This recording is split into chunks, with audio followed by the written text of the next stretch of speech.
All right, let's talk about how you can return multiple values with a lookup function in Excel. So in this example, we have some customer names and what they've purchased in this column here. What we want to do is we want to be able to search by the customer name and display everything that that customer has purchased.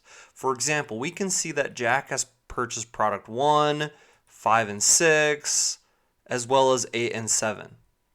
So we want all of those to be displayed here when we search Jack's name. So the first step here is we'll type in Jack, or the name that we're wanting to search. Now traditionally, if I am to use any sort of lookup function, such as XLOOKUP, VLOOKUP, index match, it's only going to display the first value that it finds. So for example, if I'm looking up Jack, I'll just do this XLOOKUP real quick.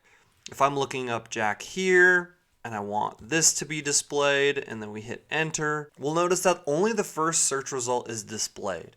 So Jack product 1, although we know that Jack has also purchased other products. To return multiple values, you actually don't want to use a lookup function, but you want to use the filter function. So with the filter function, the first thing it's going to ask you for is the array, which is what you want to be displayed when that result is found or filtered through.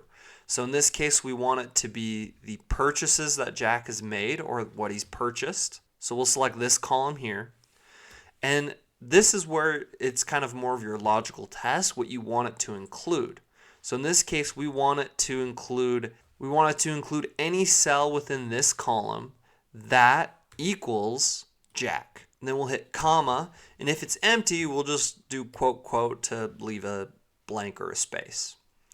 Then we'll go ahead and hit enter, and that is going to filter all of the products that Jack has created within our list or the range that we had set. So if we switch this to Derek, we can see that he's only purchased 2 products. He's product 4 and product 1.